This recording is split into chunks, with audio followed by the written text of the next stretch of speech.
Hello दोस्तों, solution by PJ में आप सबका स्वागत है। आज मैं आप लोगों के लिए लेके आ गई हूँ नवंबर महीने का करेंट अफेयर। और नवंबर महीने के करेंट अफेयर का आज रहेगा पार्ट 1 और वो भी इम्पॉर्टेंट प्रश्नों का कलेक्शन। तो आप लोग इस वीडियो को पूरा देखेंगे। और अगर आप किसी भी कंपटीशन की तैयारी कर रहे हैं बिहार से संबंधित या फिर केंद्रीय लेवल पे, तो आपको उसमें 1 से 2 नंबर इस सेशन से करेंट अफेयर का क्वेश्चन दिखेगा। तो जितना हो सके वीडियो को लाइक शेयर करें और चैनल को सब्सक्राइब कर लेंगे। तो चलिए बढ़ेंगे आज के नवंबर महीने के पहले प्रश्न की ओर।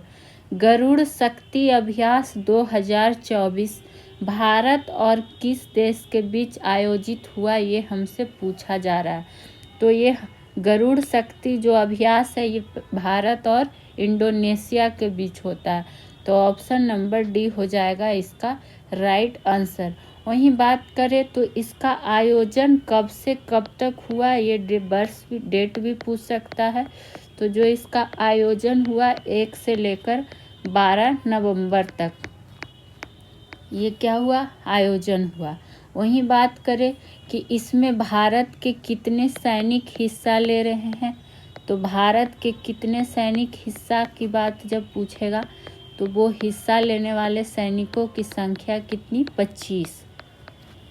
वहीं बात करें और क्या इसमें प्रश्न पूछ सकता है। अगर पूछे कि इसका संस्करण कैमा था, गरुड़ शक्ति अभ्यास का हो सके आपसे संस्करण ही पूछ दे तो संस्करण था 9वां। तो ये इतनी बातों को इसमें क्या करेंगे, ध्यान रखेंगे। और क्या कहता है, कुछ और अभ्यास हैं जो पूछे जाते हैं एग्जाम में, जैसे किसका, तो एक ध्यान रखिएगा जो काफ़ी बार पूछा जाता है, मित्र शक्ति। कौन शक्ति, तो मित्र शक्ति अभ्यास। तो मित्र शक्ति अभ्यास है जो किसके किसके बीच होता है, तो ये होता है भारत और श्रीलंका के बीच, भारत और श्रीलंका के बीच। उसी तरह और क्या ध्यान रख सकते हैं जो पूछा जाता है, एक वरुण अभ्यास, वरुण अभ्यास ये किसके किसके बीच, तो ये वरुण अभ्यास भारत और फ्रांस के बीच, भारत और फ्रांस के बीच। ये कुछ गिने चुने हैं जो एग्जाम में रिपीट होते हैं। वहीं बात करें तो और ध्यान क्या रख सकते हैं जो पूछा जाता है, युद्ध अभ्यास, युद्ध अभ्यास। और ये किसके किसके बीच, तो भारत और अमेरिका के बीच, भारत और अमेरिका के बीच। तो आपको ये क्या करना है, नोट डाउन कर लेना है। और एक पूछा जाता है अल नजाह, कौन सा, अल नजाह अभ्यास, जो कि भारत और ओमान के बीच, भारत और ओमान के बीच। एक ही जगह आपको करेक्ट क्या कहता है कलेक्शन दिया जा रहा है ताकि आप लोग नोट्स तैयार कर सकते। वहीं अगर आपसे पूछे कि अभ्यास मैत्री की, अभ्यास मैत्री, तो ये किसके बीच, यहाँ मित्र है एक जगह और एक जगह क्या है, अभ्यास मैत्री। तो कंफ्यूज नहीं होता, ये होता है भारत और थाईलैंड के बीच। तो ये सब जो भी सैन्य अभ्यास है किन किन देशों के बीच आपको ध्यान में रखना है। आ जाएंगे दूसरे नंबर प्रश्न की ओर। छत्तीसगढ़, हरियाणा, पंजाब, आंध्र प्रदेश, मध्य प्रदेश, कर्नाटक, केरल सबका स्थापना दिवस कब मनाया गया, ये पूछा जा रहा है। तो जो इन सारे राज्यों का स्थापना दिवस की अगर डेट की बात करें तो सबका डेट है 1 नवंबर। तो ऑप्शन नंबर ए होगा इसका राइट आंसर। हालांकि 1 नवंबर सिर्फ ये मैच करता है, ना कि वर्ष, वर्ष सबका क्या है, अलग अलग हो जाता है। जैसे कि 1 नवंबर 1956 को किस किस राज्य का हो जाएगा, तो ये हो जाएगा मध्य प्रदेश, आंध्र प्रदेश, कर्नाटक और कौन सा, केरल। ये सब का स्थापना दिवस कब हो गया, तो 1 नवंबर 1956 को। और ये प्रश्न पूछे जाते हैं, हर तरह से इम्पॉर्टेंट है, करेंट की दृष्टि से भी और स्टैटिक जीके जीएस की दृष्टि से भी। वहीं बात करें, वहीं 1 नवंबर 1966 की बात करें तो इसमें किसका किसका हो जाएगा, तो पंजाब और हरियाणा, पंजाब और किसका, हरियाणा का स्थापना दिवस हो जाएगा। आगे अगर बात करें तो 1 नवंबर 2000 ईस्वी, तो इसमें किसका किसका हो जाएगा, तो छत्तीसगढ़ की स्थापना, जो कि यहाँ पे सारे राज्य दिए हुए थे और सारे राज्यों का हम लोग क्या हुआ जान गए कि किसका कब। हालांकि ये सेम है 1 नवंबर, लेकिन वर्ष सबका क्या है, अलग अलग है। तीसरे नंबर की अगर बात करें, किस किस राज्य में दीपम 2.0 योजना शुरू हुई है। तो एक योजना से प्रश्न हमेशा पूछा जाता है। तो योजना ये जो शुरू की गई है किसके द्वारा, तो आंध्र प्रदेश राज्य के द्वारा। तो ऑप्शन नंबर बी होगा इसका राइट आंसर। और आंध्र प्रदेश के सीएम कौन है, चंद्रबाबू नायडू। चंद्रबाबू नायडू के द्वारा क्या किया गया है, कौन सा जिला में, आंध्र प्रदेश का किस जिला में, तो श्रीकाकुलम जिला में। श्रीकाकुलम जिला में 2.0 किसका, दीपम योजना शुरू किया गया है। इस कार्यक्रम के तहत क्या होता है कि मुफ्त गैस सिलेंडर दिए जाते हैं। तो ये नहीं देखना, मुफ्त ध्यान रखना है कि इसका उद्देश्य क्या है, तो मुफ्त गैस सिलेंडर दिए जाते हैं। मुफ्त गैस सिलेंडर दिए जाते हैं पात्र परिवारों को, ये इसमें आपको ध्यान में रख लेना है। आ जाएंगे अगर चौथे प्रश्न की ओर, देखेंगे चौथा प्रश्न क्या है। Collins bird of the year 2024 चुना गया। ये हर वर्ष का पूछा जाता है कि Collins bird of the year क्या रहा। यहाँ हमसे 2024 का पूछा जा रहा है, तो वो रहा ब्रैट। तो ऑप्शन नंबर बी होगा इसका राइट आंसर। ब्रैट की अगर अर्थ की हम लोग बात कर लें कि इसका अर्थ अगर पूछ देगा तो अर्थ की जब बात आती है तो आत्मविश्वासी,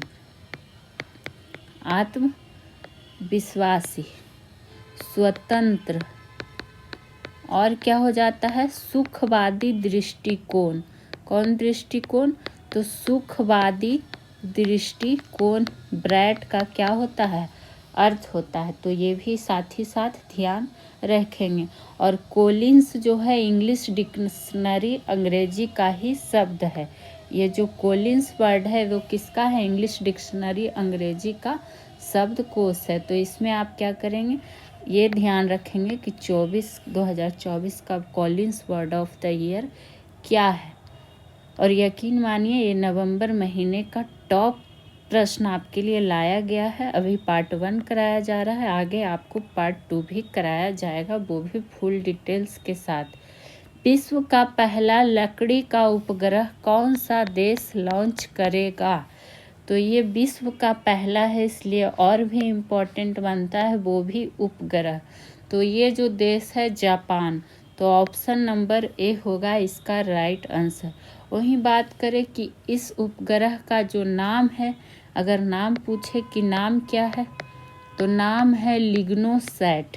क्या नाम है, लिग्नोसैट। तो ये जान लिए। और यह 6 महीने तक क्या रहेगा, कक्षा में रहेगा। तो इसमें ये ऐड कर सकते हैं कि यह 6 महीने तक कक्षा में रहेगा।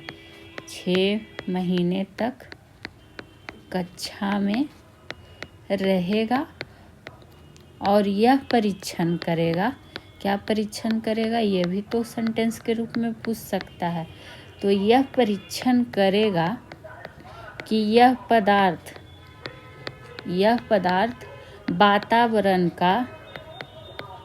वातावरण का कितना सामना कर सकता है, कितना सामना कर सकता है। और जो ये पॉइंट आपको नोट डाउन करवाया जा रहा है, प्लीज़ आप लोग नोट डाउन करेंगे ताकि आपका भी नोट्स तैयार हो जाए और एग्ज़ाम के टाइम आप अच्छे से रिवीजन कर सकते हैं।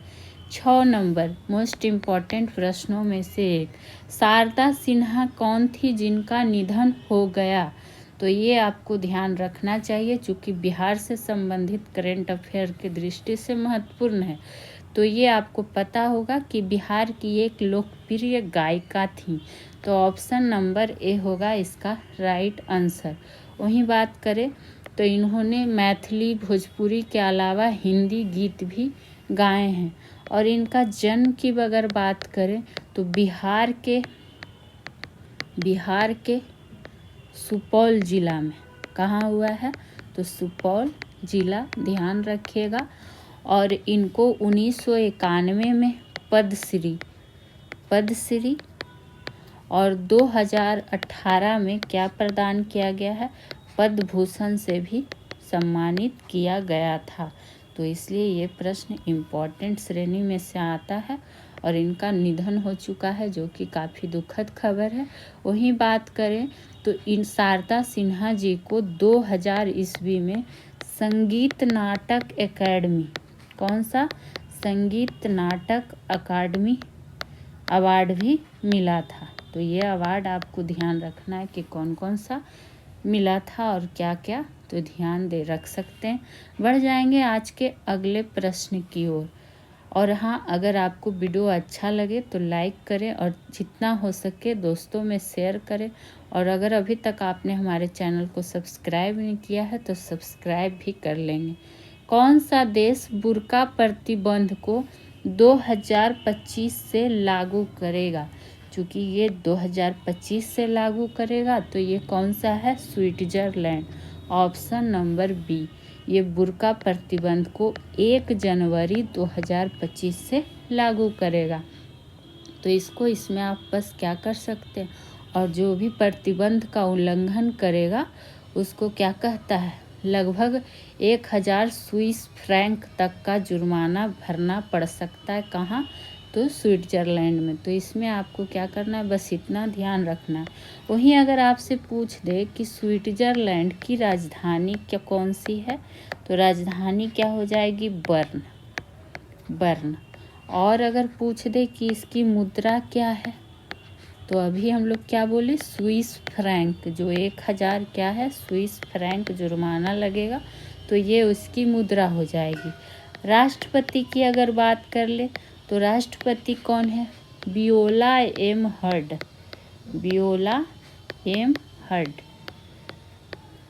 बढ़ जाएंगे नेक्स्ट प्रश्न की ओर, जो कि होगा 8वां नंबर प्रश्न। और आपको बीपीएससी टीआरई 4.0 के लिए जुड़ना हो तो प्लीज़ जुड़ सकते हैं, क्योंकि उसमें सारे सब्जेक्ट का आपको क्वेश्चन कलेक्ट करके इम्पॉर्टेंट सेशन करवाया जा रहा है, प्रैक्टिस डेली। तो आप लोग इस चैनल से जितना हो सके जुड़ सकते हैं। किसने विश्व मुक्केबाजी महासंघ का सुपर फेदरवेट विश्व खिताब जीता है? तो ये खिताब जो जीत लिया है किसने? मनदीप जागंडा जी ने। तो ऑप्शन नंबर डी होगा इसका राइट आंसर। और इन्होंने हराया किसको? तो इस खेल को जीतने के लिए इन्होंने जिसको हराया है वो कहाँ हराया? तो पहली तो बात है कि जगह ध्यान रखना है कि आइसलैंड में ब्रिटेन के खिलाड़ी, ब्रिटेन के जो मुक्केबाजी वाला खेल था उसमें कॉनर मैकिंटोश को हराया। तो कभी कभी आपसे क्या कहता है? उपविजेता भी पूछ देता है। तो दोनों को आपको ध्यान में रखना है। और ये 31 वर्ष के हैं। कितने वर्ष के? तो 31 वर्ष के। आ जाएंगे अगले प्रश्न की ओर। राष्ट्रीय प्रेस दिवस कब मनाया जाता है? तो राष्ट्रीय प्रेस दिवस प्रति वर्ष 16 नवंबर को मनाया जाता है। तो ऑप्शन नंबर ए होगा इसका राइट आंसर। किसकी स्थापना की याद में मनाया जाता है राष्ट्रीय प्रेस दिवस? तो ये भारतीय प्रेस परिषद की स्थापना की याद में मनाया जाता है। स्थापना की याद में मनाया जाता है राष्ट्रीय प्रेस दिवस 16 नवंबर। तो ये आपको क्या करना है? ध्यान रखना है। मोस्ट इम्पॉर्टेंट चीज़ जो थीम पूछा जाता है आजकल, तो 2024 का इसका जो थीम रहा क्या रहा? प्रेस की बदलती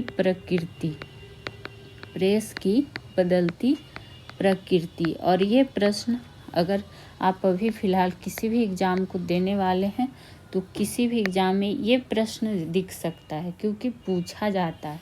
और इसमें जो मोस्ट इम्पॉर्टेंट पॉइंट पूछ सकता है वो क्या कि विश्व प्रेस स्वतंत्रता सूचकांक, विश्व प्रेस स्वतंत्रता सूचकांक 2024 में भारत का रैंक क्या था, ये पूछ सकता है। तो इसको ज़रूर ध्यान रहेंगे कि 2024 में जो भारत का रैंक रहा वो कैमा रहा, तो 159वां, ये ध्यान रखेंगे। और इसमें जो पहले नंबर पे रहा वो कौन रहा, तो पहले नंबर पे रहा नॉर्वे। तो पहला भी ध्यान रखना और भारत का भी ध्यान रखना है। आगे बढ़ेंगे 10वें नंबर प्रश्न की ओर, और आप लोग प्लीज़ नोट डाउन करते चलेंगे, आप ही लोग के लिए लिखा जाता है। केंद्र सरकार ने दिल्ली के सराय काले खां चौक का नाम किनके नाम पर रखे जाने की घोषणा की है। तो ये रहेगा प्रश्न इम्पोर्टेंट, चूँकि ये किससे संबंधित है, बिरसा मुंडा जी से। तो ऑप्शन नंबर सी होगा। और ये प्रश्न भी आपको किसी भी एग्ज़ाम में हाल ही फिलहाल में दिखेंगे ज़रूर, इसलिए बोल रहे हैं कि सेशन पूरा देखिएगा, 1 से 2 प्रश्न आपको एग्ज़ाम में कन्फर्म दिखेंगे। और ये बिरसा मुंडा की कैमी जयंती पर किया गया, तो 150वीं जयंती पर। तो ये जयंती का भी ध्यान रखता है। इनसे हर संबंधित पॉइंट को आपको ध्यान रख लेना है। वहीं बात करें कि इनकी जो बिरसा मुंडा हैं, बिरसा मुंडा जी, जिनकी क्या हुई 150वीं जयंती मनाई गई, और 15 नवंबर को ही इनके ही क्या मनाया जाता है, जनजातीय गौरव दिवस, जनजातीय गौरव दिवस। तो इस चीज़ को भी आपको क्या करना है, ध्यान रख लेना है कि कब जनजातीय दिवस मनाया जाता है, किनकी जयंती पे, और कैमी जयंती थी, कौन सा नाम दिया गया, घोषणा किया गया है। वहीं बात करेंगे अगर 11वें नंबर प्रश्न की ओर, जो किया है किस दिन अंतर्राष्ट्रीय पुरुष दिवस मनाया जाता है। तो आप लोग बहुत बार पढ़े हैं कि अंतर्राष्ट्रीय महिला दिवस कब मनाया जाता है, तो 8 मार्च को। आज आ गया है कि अंतर्राष्ट्रीय पुरुष दिवस कब मनाया जाता है, तो ये जो मनाया जाता है हर साल 19 नवंबर को। तो जो भी पुरुष हैं वो तो भूलेंगे नहीं कि उनका दिवस कब मनाया जाता है, तो 19 नवंबर को। वहीं बात करें ये अंतर्राष्ट्रीय पुरुष दिवस जिसकी 2024 की थीम क्या है, हम बार बार बोल रहे हैं कि थीम पे ज़्यादा फोकस रखें, थीम पूछा जाता है। तो जो थीम रहा वो रहा सकारात्मक पुरुष क्या है, रोल मॉडल है, बताइए। इसलिए हमेशा क्या रहिए, सकारात्मक रहिए, तभी रोल मॉडल रहिएगा। इस तरह से ध्यान रख सकते हैं। 12 नंबर की बात करेंगे, किस शहर में एशिया के सबसे बड़े तकनीकी सम्मेलन का उद्घाटन किया गया, एशिया का सबसे बड़ा। और ये जो उद्घाटन कहाँ किया गया, तो ये पूछा गया है हमसे, तो इसका जगह हमको बताना है। तो बेंगलुरु टेक समिट का उद्घाटन जो है ये बेंगलुरु में किया गया। कहाँ किया गया, तो बेंगलुरु में किया गया। तो ऑप्शन नंबर सी, यहाँ बेंगल ही सिर्फ लिखा गया था, इसको बेंगलुरु कर लीजिएगा। और ये बेंगलुरु टेक समिट जो हुआ, एशिया का सबसे बड़ा तकनीकी सम्मेलन, क्या, बेंगलुरु टेक समिट, जो कि क्या कहता है, उद्घाटन हाल ही में किसके द्वारा किया गया, तो कर्नाटक के सीएम कौन है, उनके द्वारा सिद्धारमैया ने किया बेंगलुरु में। तो इस बात को ध्यान इसको रखिएगा। और यह बेंगलुरु टेक समिट का कैमा संस्करण था, तो संस्करण जो था 27वां। तो ये भी ध्यान रख सकते हैं। बढ़ जाएंगे अगले प्रश्न की ओर, जो कि होगा 13वां नंबर। हाल ही में वीरांगना महारानी लक्ष्मीबाई जी की कौन सी जयंती मनाई गई। तो आपको ये पता है, ये नाम ही अपने आप में कितना इम्पोर्टेंट है। तो वैसे ही इम्पोर्टेंट प्रश्न ही शामिल किए गए। तो ये भी जो मनाया गया 19 नवंबर 2024 को, और कैमी जयंती मनाई गई तो 196। तो ऑप्शन नंबर ए हुआ इसका राइट आंसर। और आपको पता है कि इनके बचपन का नाम काफ़ी पूछा जाता है। हालांकि स्टैटिक जीके में हम काफ़ी बढ़िया से पढ़ चुके हैं हिस्ट्री में इनके बारे में। मणिकर्णिका नाम भी था इनका। मनु भी इनको कहा जाता है, छबीली भी कहा जाता है, और ये झांसी की रानी भी कहलाई। तो हर तरह से इनको ध्यान में रख लेना है। खूब लड़ी मर्दानी वो तो झांसी वाली रानी थी, आप लोग ने सुना है, पढ़ा भी है। आ जाएंगे 14 नंबर प्रश्न की ओर। G20 शिखर सम्मेलन 2024 का आयोजन किस देश में शुरू हुआ, ये हमसे पूछा जा रहा है। तो ये जो शुरू हुआ, चूँकि नवंबर महीने का ही करंट अफेयर है, तो ब्राज़ील में हुआ। तो ऑप्शन नंबर सी। और ब्राज़ील के भी कहाँ हुआ, तो रियो डी जेनेरियो में। कहाँ, रियो डी जेनेरियो में। एग्जैक्ट आपसे पूछ दे कि कहाँ हुआ, तो इसीलिए हर तरह से आपको ध्यान रखना है। और रही बात इसका विषय का, कि जो G20 शिखर सम्मेलन रहा, इसका विषय यानी देखिए फिर से थीम की ही बात आ गई। तो जो थीम रहा वो क्या रहा, building a just world, building A just world and अ क्या हो जाएगा, सस्टेनेबल। हालांकि इतना लंबा इसका थीम है तो पूछेगा नहीं, लेकिन ध्यान रख सकते हैं, प्लेनेट, ये इसका विषय रहा। तो इसको आप क्या कर सकते हैं, ध्यान रखेंगे। अगर आपसे G20 की बात आई है तो इसका अगर पूछ दे कि स्थापना कब हुआ था G20 का, तो स्थापना हुआ था 26 सितंबर 1999 को। तो ये एक पॉइंट इसमें ध्यान रख सकते हैं।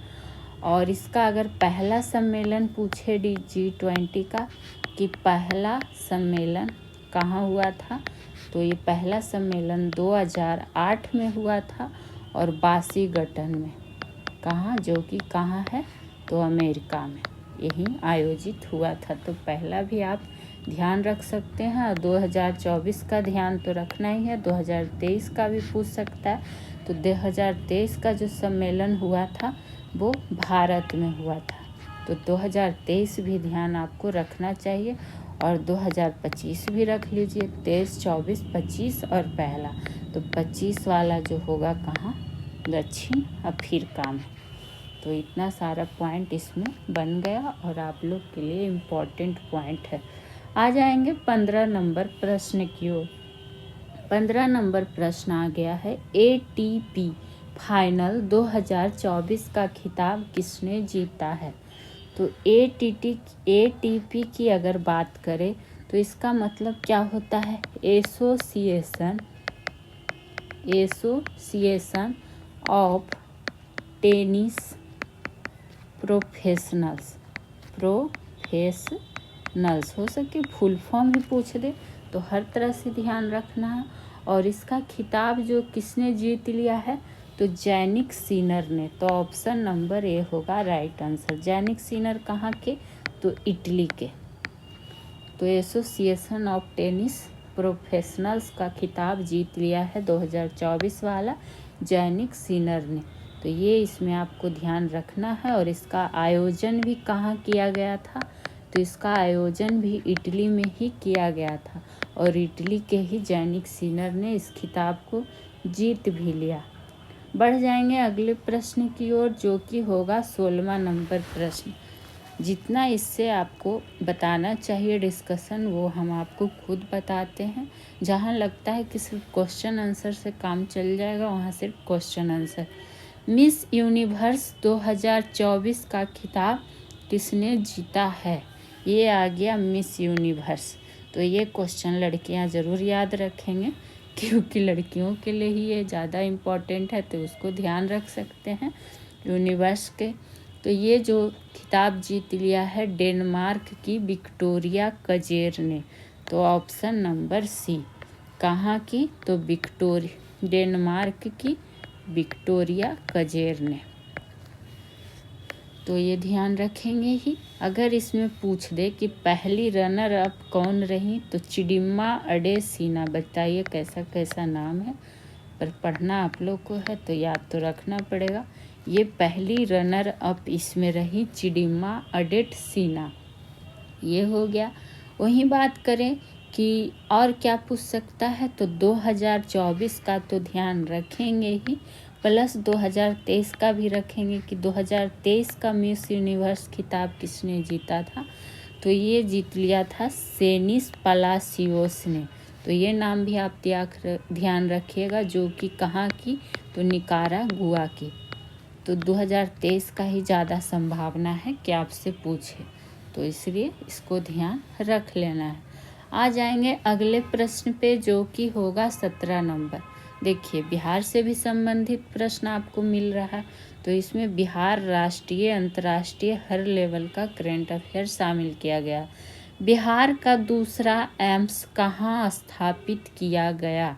तो बिहार का दूसरा स्तंभ की बात करें, तो अगर पूछ दे कि पहली बात कहाँ है, तो बिहार का जो पहला एम्स है वो कहाँ है, पटना में है।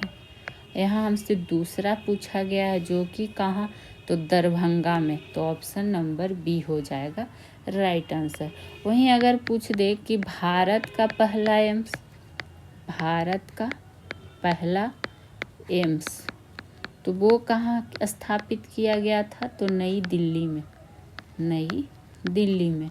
और नई दिल्ली में कब, तो 1956 में। तो भारत और बिहार दोनों को ध्यान रख सकते हैं। आ जाएंगे 18 नंबर प्रश्न की ओर, और इसका PDF चाहिए तो आप लोग टेलीग्राम ग्रुप से जुड़ सकते हैं।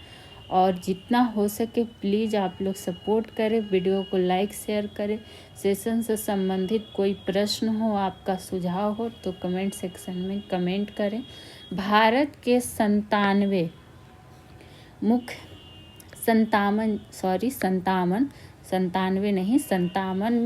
मुख्य न्यायाधीश के रूप में किसने शपथ ली है, यानी कि 57 नंबर के मुख्य न्यायाधीश के रूप में किसने शपथ लिया। तो ये शपथ जो लिया गया है संजीव खन्ना के द्वारा। तो ऑप्शन नंबर बी हो जाएगा इसका राइट आंसर, और ये ध्यान रख सकते हैं। वहीं जो इनको शपथ दिलाया गया राष्ट्रपति द्रौपदी मुर्मू के द्वारा, तो इनको क्या करिएगा, हमको लग रहा है यहाँ 97 मिस्टेक से छपा है, 97 नहीं होना चाहिए। इनका जो नंबरिंग क्या होना चाहिए, 51 होना चाहिए। बार बार हम 91 पे चले जा रहे हैं, ध्यान में 51 की बात करें, यानी कि 51 नंबर की बात करें। ये 57 हमको गलत लग रहा है, यहाँ पे टाइपिंग मिस्टेक हो सकता है। एटलीस्ट आप लोग एक बार चेक कर लीजिएगा। ऐसे मेरा कहना है कि 51 होना चाहिए, तो आप लोग भी एक बार देख लेंगे। कभी कभी ध्यान से हो जाता है कि नंबरिंग क्या है, ऐसे हम श्योर हैं कि 51 होना चाहिए, ना कि 57। बढ़ जाएंगे अगले प्रश्न की ओर, जो कि होगा 19वां नंबर। सत्यजीत रे लाइफ टाइम अचीवमेंट अवार्ड से सम्मानित किया जाएगा, यानी ये नवंबर का है क्वेश्चन। और इसमें जो कौन सा अवार्ड, तो सत्यजीत रे लाइफ टाइम अचीवमेंट अवार्ड। तो ये जो किसको सम्मानित, तो ये फिलिप नोआइस को। तो ऑप्शन नंबर सी होगा इसका राइट आंसर। फिलिप नोआइस क्या है, तो ये फिल्म निर्माता है। क्या है, फिल्म निर्माता है। और ये कहाँ के, तो ऑस्ट्रेलियाई फिल्म निर्माता है। तो ये भी ध्यान रखना है कि कहाँ के फिल्म निर्माता हैं। और ये सत्यजीत रे लाइफ टाइम अचीवमेंट पुरस्कार उन लोगों को दिया जाता है जिन्होंने सिनेमा की दुनिया को बेहतर बनाने में अहम योगदान किया है। और ये किस महोत्सव के तहत प्रदान किया गया, तो भारतीय अंतर्राष्ट्रीय फिल्म महोत्सव के तहत, जो कि कैमा संस्करण रहा, तो 55वां संस्करण रहा। तो इसको ध्यान रखेंगे। आ जाएंगे 20 नंबर प्रश्न की ओर, क्योंकि आज आपका पार्ट 1 है, फिर आपको पार्ट 2 भी कराया जाएगा। आज आपको 25 प्रश्नों का पार्ट 1 कराया जा रहा है विथ फुल डिस्कशन के साथ सॉल्यूशन। उसी तरह आपको फिर 25 क्वेश्चन का पार्ट 2 में कराया जाएगा। तो आप लोग इस वीडियो को भी देख लेंगे और आगे आने वाली वीडियो से भी जुड़ेंगे। संयुक्त राष्ट्र जलवायु परिवर्तन सम्मेलन यानी कि COP29 का आयोजन किस देश में किया जा रहा है? तो ये जो किया गया, कहाँ किया गया? अजरबैजान में, बाकू का अजरबैजान। तो ऑप्शन नंबर सी। चूँकि ये नवंबर महीने का है तो आप लोग को ये डेट क्या करना है, उसी के अनुसार क्वेश्चन टाइपिंग किया गया था, तो इसीलिए यहाँ पर क्या है, किया जा रहा है। हालांकि इसका आयोजन जो है 11 से 12 नवंबर 2024 को ही हो चुका है, तो इस बात को ध्यान रहेंगे। वहीं बात करेंगे अगर इस सम्मेलन की अध्यक्षता की बात करें कि अध्यक्षता किसने किया, तो अध्यक्षता जो किया मुख्तार बाबाएव ने, मुख्तियार बाबाएव ने। तो ये नाम भी ध्यान रख सकते हैं। अगर इसकी थीम की बात कर लें 2024 की थीम की COP29 का, तो इसका जो थीम रहा एक हरित दुनिया के लिए एकजुटता, दुनिया के लिए एकजुटता। तो इसको आप ध्यान रख लेंगे। आ जाएंगे आज के 21वें नंबर प्रश्न की ओर। और अगर आपको BPSC TRE 4.0 के लिए जुड़ना है तो इस चैनल से जुड़ सकते हैं। डेली मॉक टेस्ट कराया जा रहा है, वो भी फुल डिस्कशन के साथ। प्लेलिस्ट आप लोग चेक करेंगे और उस वीडियो को भी जाके देख सकते हैं और रेगुलर सेशन से डेली जुड़ सकते हैं। आ जाएंगे 21वें नंबर प्रश्न की ओर।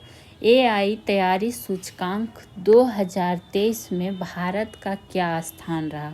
तो इनमें से जो भारत का स्थान रहा 72वां, तो ऑप्शन नंबर बी। और कितने देशों में? तो भारत जो है ये कुल देश कितना, 174, उसी देश में 72वें स्थान पर भारत रहा। तो ये आप क्या कर सकते हैं, ध्यान रख सकते हैं।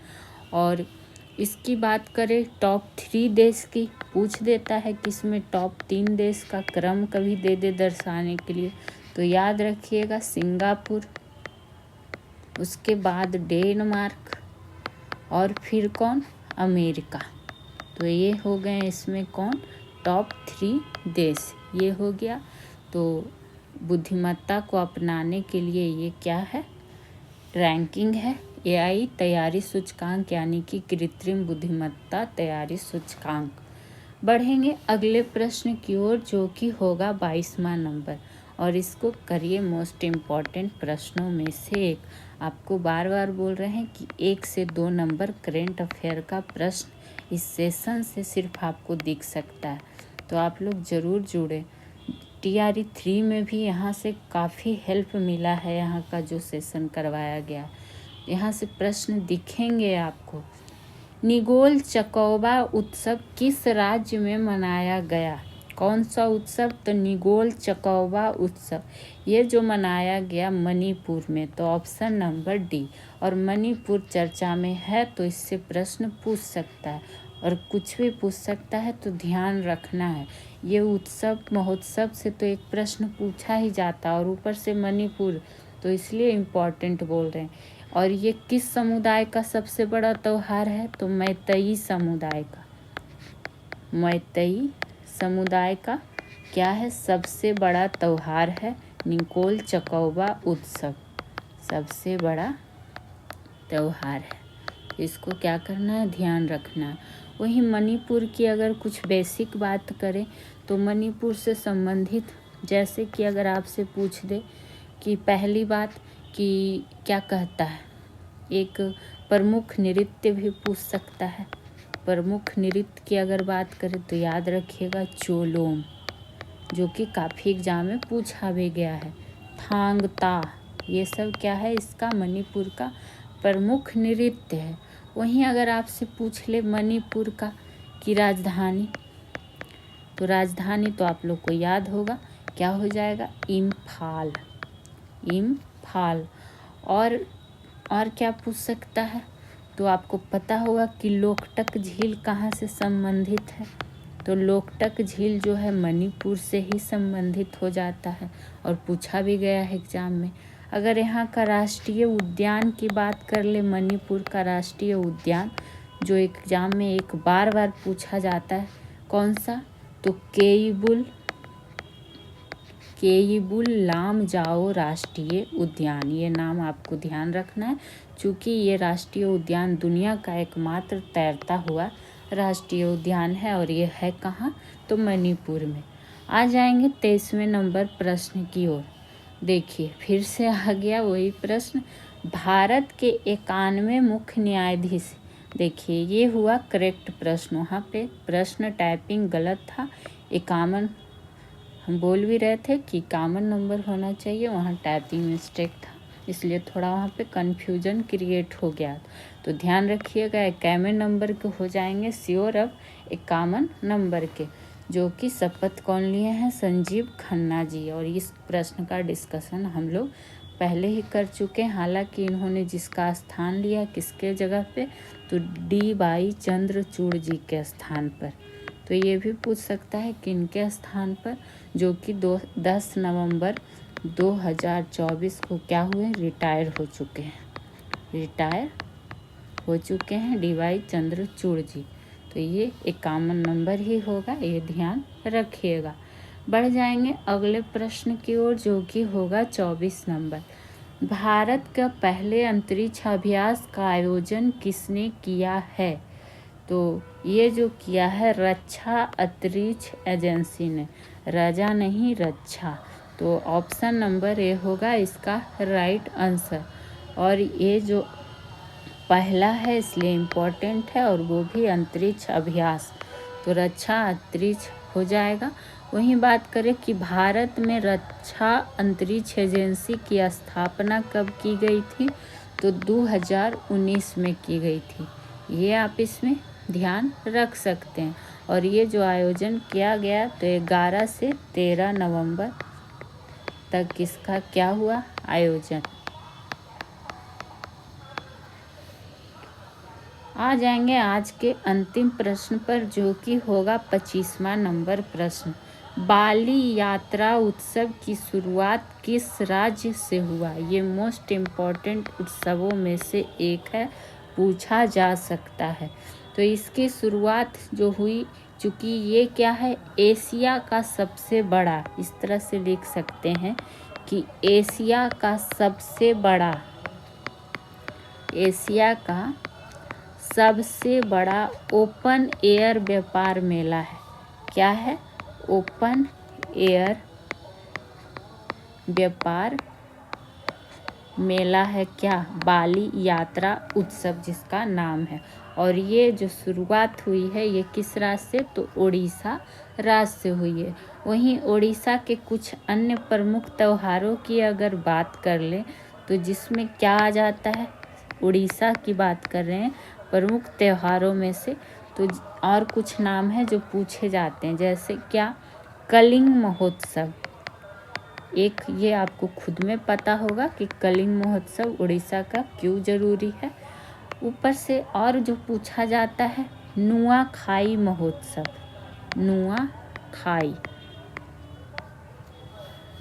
वहीं इसका और क्या ध्यान रख सकते हैं? उड़ीसा से संबंधित कोरनाक नृत्य महोत्सव, कोरनाक नृत्य महोत्सव। और कोई उत्सव जो पूछा जा सकता है, तो और जो पूछा जाता है एक ध्यान रख सकते हैं महाविषुवा संक्रांति। ये सब उड़ीसा के अन्य प्रमुख त्योहार हैं। महाविषुवा संक्रांति। तो ये रहा आज के पार्ट 1 करेंट अफेयर नवंबर महीने का। फिर मिलेंगे पार्ट 2 में नवंबर महीने का ही करेंट अफेयर लेके। बाकी रेगुलर सेशन आप लोग देखा कीजिए। फिर मिलते हैं नेक्स्ट वीडियो में। Thank you.